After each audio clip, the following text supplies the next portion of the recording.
incentives. You've got 500 staff, so how do you, I mean, you got from the shop floor going all the way up, so how do you, what incentives do you have to keep them coming in? Believe it or not, we're only now starting to do incentives for high management people to motivate them, whether it's executive pastry chefs or managers.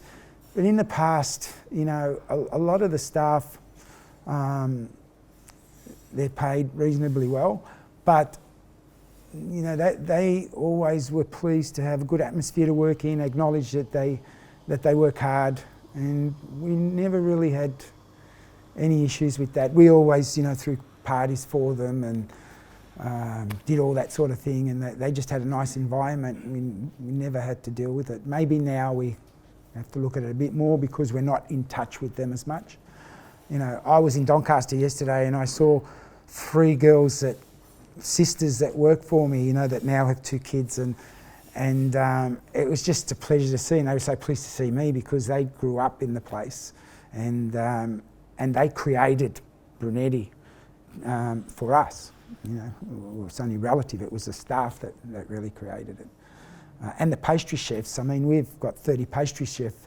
Not a lot of the old school ones are left, actually, but each pastry chef contributed to what Brunetti's is. You know, I could go through the whole counter and say, this is Michael Schaefer's cake, this is Paul Zambiasi's cake, this Carmelo introduced it, and still there, you know, and I'm thinking about maybe I'll do that for them, and thinking about doing a book for them that identifies them with the product, you know. It's just strange things. There was one pastry chef, Stefano Esposito. We brought him, he came here, he was on we got him a 457 visa, got him his permanent residence. He came from Naples, a very hard city to live in, and this was about 15 years ago, maybe even more. And you know, a lot of people don't know this, but in a conversation we had in the back of the pastry area, you know, he acknowledged we were a family business, and he said, look, the kids are coming in, their parents are having coffee, there's nothing to offer them, they're sitting there doing nothing, why don't we do something for them?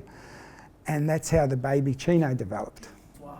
We actually invented that little product. He said, call it Chino, and I said, no, it's a good idea, but I think we better call it baby Chino. Chino's a bit hard, but believe it or not, you know, a lot of people know, and that's a real true story. You go to Italy and ask for a baby Chino, they'll look at you very funny.